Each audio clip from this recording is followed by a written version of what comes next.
Good. Okay. Good afternoon. I want to start off by thanking you all for your attendance at this press conference today.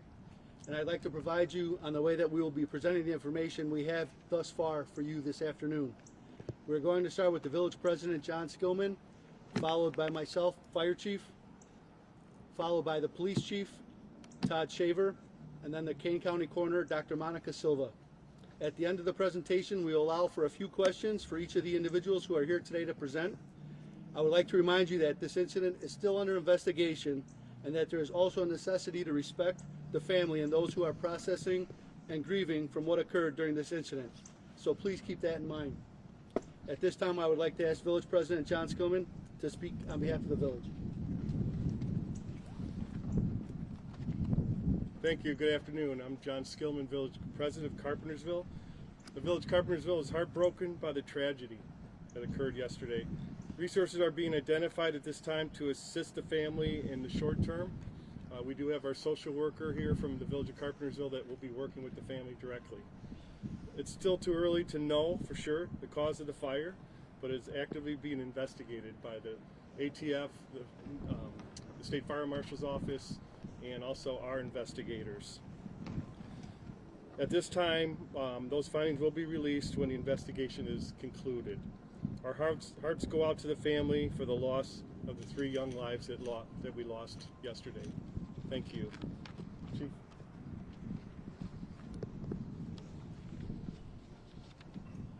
Yesterday morning at 9:43 a.m., the fire department responded to the report of a structure fire at 1726 Kingston Circle. The first engine arrived at 9:47 and found heavy fire coming out of the 2 lower windows on the street side of a 2-story residence. Companies immediately deployed hose lines to extinguish the fire as family members were exiting the structure with symptoms of smoke inhalation.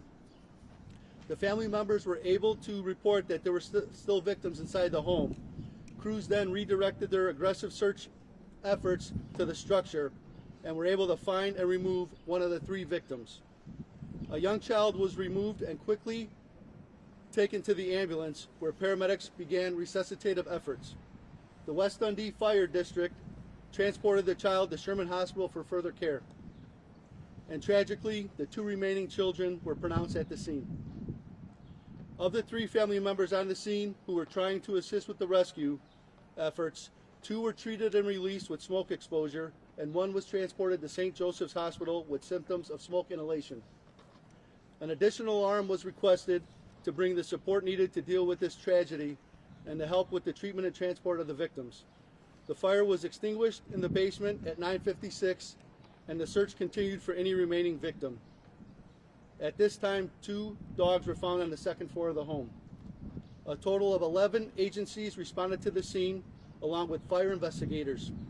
The fire that started in the lower level caused damage that is initially estimated at $350,000 to the structure and contents inside.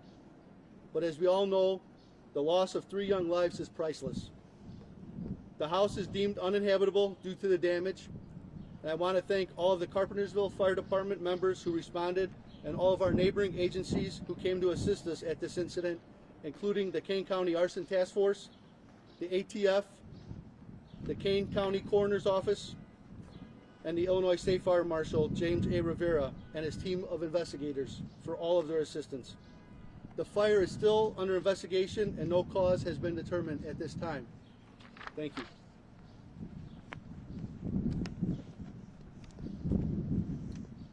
Good afternoon. My name is Todd Shaver, Chief of Police with the Carpentersville Police Department. On March 30th, emergency responders were dispatched to a house fire at 1726 Kingston Circle, where we found 2 deceased children in the basement. Unfortunately, a 3rd infant died later that evening. Inside the house at that time was a grandmother, grandmother's boyfriend, and father of the children. The fire's cause is currently under investigation with detectives from the Carpentersville Police Department, Illinois State Fire Marshal, Kane County Major Crimes. Still trying to determine what the cause of this incident was. Our social services coordinator has been assisting the family with any needs that they may need services with. As I said, the investigation is ongoing. Anybody with any information is encouraged to call the Carpentersville Police Department at 847-551-3481. Our thoughts and prayers are with the family at this time. Thank you.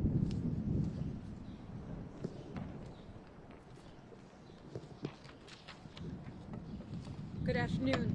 My name is Monica Silva and I am the Kane County Coroner. On March 30th, 2025 at 11:30 a.m., the Kane County Coroner's Office was notified of 2 child deaths reportedly stemming from a structure fire in Carpentersville, Illinois. I, as well as my deputy coroners, responded to the scene. The Coroner's Office is currently conducting an independent investigation into the causes and manners of death of the children.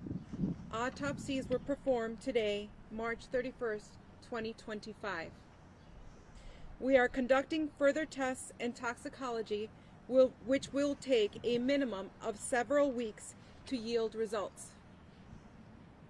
We are working closely with Carpentersville Fire Department and affiliated local and state agencies to gather all relevant facts. We recognize this tragedy profoundly impacts our community. However, we are unable to relay further details at this time as our investigations are ongoing. Thank you. Monica, before you move away, are you releasing the names yet? We don't have a positive ID yet from our office, so no. Okay, very good. Chief Anisevich, I understand that obviously there's a lot going on involved in this investigation, but if you can walk us through what is being looked at, and what all this is going to entail before you reach a determination. Police, fire, and the arson task force is working together to try to piece together what happened that morning. We understand that the fire started on the lower level of the structure, but it's undetermined, and it's going to take some additional investigation to find the initial cause of the fire. How long do we think it's gonna take? It could take a couple of weeks to come up with what had happened. Chief, do you happen to know if there were smoke detectors in the home? The last time that we we have a program in Carpentersville, residential rental checks on rental homes, and the last time we did an inspection, they were working. And that was in 2021. Was this a rental or? It was a rental. Just talk about the impact to your firefighters of responding to something where you know that there's 3 young children involved. Well, as you can imagine, the stress level definitely affects the way that we respond. The crews went from a fire attack to a search mission to try to locate the victims in the fire. They had an idea from the family members where they were at, and they initiated the search, but the fire was well advanced upon our arrival, and it was very difficult for the firefighters to get in. So with the transition of the fire attack and the search crews together, they were able to locate the 2 initial victims who unfortunately had expired, and then they removed the 3rd victim, who they started EMS care immediately on. Just like the family, the firefighters are going to be struggling for some time, and we're going to be calling peer support teams in to work with them over this week and the following weeks to come. Once we are able to ensure that everyone is okay, we'll continue to work with the family and make sure that they have the resources that they need to move and process this all, as it's a very difficult situation. How are you able to determine that this started in the basement? The initial fire investigators, by the way the burn patterns are in the home, and some of the footage that we have from evidence that we collected on the scene, we were able to determine that it started in the lower level of that home. Were there bedrooms in that lower level? Yes. If I may ask, John,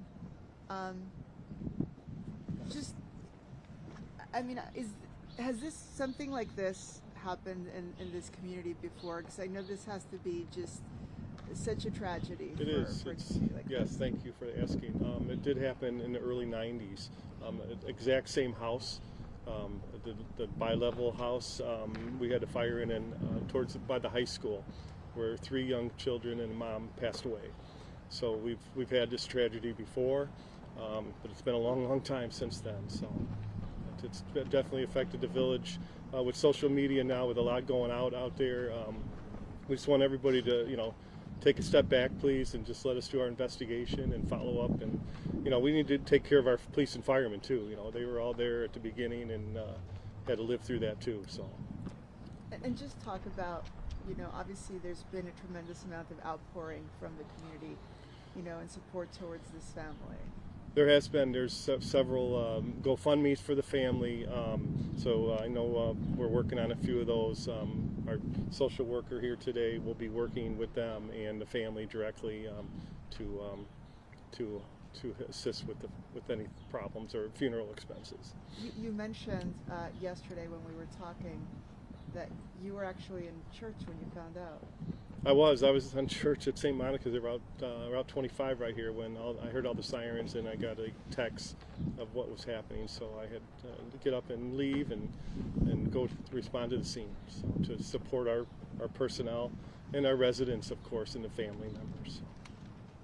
I just have a question for Chief, if you don't mind. Given all the posts, the outpouring support, and everything on social media, why do you think it was this important to have this presser today, even though there's still a lot more questions and answers in this case? So I think just to answer the questions that the media had and to put to bed some of the rumors that are out there, the more information that we can get to each and every one of you, I think it helps process the incident, and we want to cooperate and give what we have to this point to you, so that again to just cut out any rumors that may be out there. There is going to be a makeshift prayer vigil today at 7 o'clock. Anything you just want to say to the residents? Any words of encouragement for them right now? I know that the family is struggling, and any support that you can give, or if your attendance at the memorial, would be greatly appreciated. The second victim, the adult victim, was he who went to St. Joe's or to Sherman? St. Joe's. St. Joe's. And for the police chief, who were the three people, adults in the house?